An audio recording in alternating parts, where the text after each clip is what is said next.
একটি ছোট পুকুর, চারপাশে সবুজ গাছপালা। পুকুরের জলে পদ্মপাতা ভাসছে। একটি পাখি একটি গাছের ডালে বসে আছে।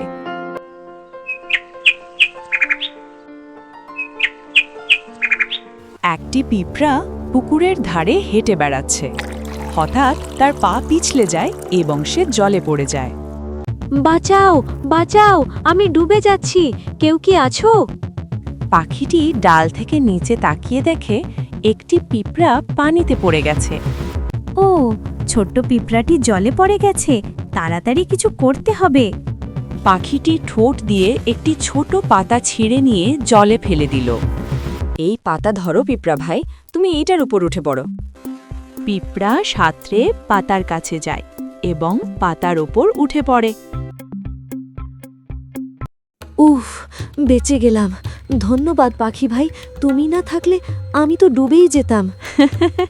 আরে ছোট ভাই, এ তো সামান্য সাহায্য। তুমি নিরাপদে থাকো, এখন শুকনো জায়গায় চলে যাও। আমি তোমার এই উপকার কখনো ভুলব না। যদি কোনোদিন তুমি বিপদে পড়ো তাহলে আমাকে ডেকো। ঠিক আছে, যাও, ভালো থেকো। পিঁপড়া পাতা থেকে নেমে ঘাসের মধ্যে চলে যায়। পাখিও উড়ে চলে গেল।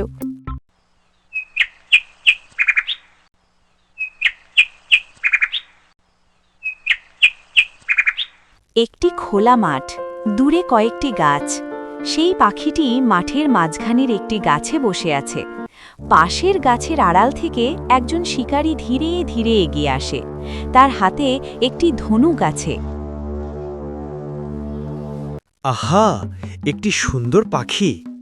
আজই এটাকে ধরব। খুব সাবধানে যেতে হবে, যেন পাখি টের না পায়। পাখিটি ব্যস্ত, শিকারীর দিকে খেয়াল নেই। শিকারীর তীর ধনুক পাখিটির দিকে তাক করালো।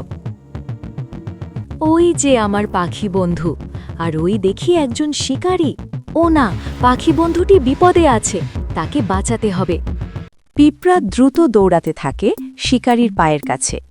শিকারী যখনই ধনুকটি ছুঁড়ে মারবে, ঠিক তখনই পিঁপড়াটি শিকারীর পায়ে কামড় দিয়ে দিল। কি ব্যথা! মনে হচ্ছে বিষ পিঁপড়ে কামড়েছে। শিকারীর ধনুক হাত থেকে পড়ে যায়। কি ব্যাপার?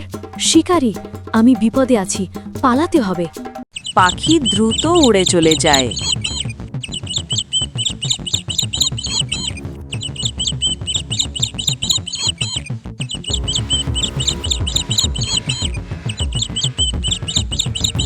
ছিস, পাখিটি উড়ে গেল। এই পিঁপড়ের জন্য সব মাটি হয়ে গেল। শিকারী পায়ে হাত বুলাতে বোলাতে চলে যায়। গাছের ডালে কিছুক্ষণ পর পাখিটি আবার এসে বসে। পিঁপড়া গাছের গোড়া থেকে ডালে ওঠার চেষ্টা করে। পাখি ভাই, পাখি ভাই! ওই যে আমার পিঁপড়া বন্ধু, তুমি আজ আমার জীবন বাঁচিয়েছ। শিকারীকে তুমি কামড়ে না দিলে আমি ধরা পড়ে যেতাম। মনে আছে, আমি বলেছিলাম না তোমার উপকার ফিরিয়ে দেব? আজ সেই দিন এসেছিল। সত্যি বন্ধু, তুমি ছোট হতে পারো, কিন্তু তোমার সাহস অনেক বড়। আমি তোমার কাছে চিরকৃতজ্ঞ। আরে বন্ধুত্ব তো এমনই হয়, একে অপরের পাশে থাকে। চলো, এখন থেকে আমরা সেরা বন্ধু। তুমি যেখানে থাকবে আমি সেখানে উড়ে যাব, আর তুমি আমাকে সব খবর দেবে। অবশ্যই, চলো একসঙ্গে কিছু খাবার খুঁজি।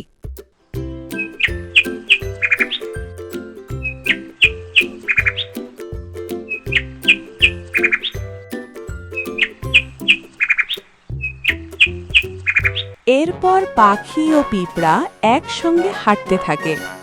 এই গল্প থেকে আমরা শিখি, ছোটরাও বড়র উপকার করতে পারে। বন্ধুত্বের কোনো আকার আকৃতি নেই।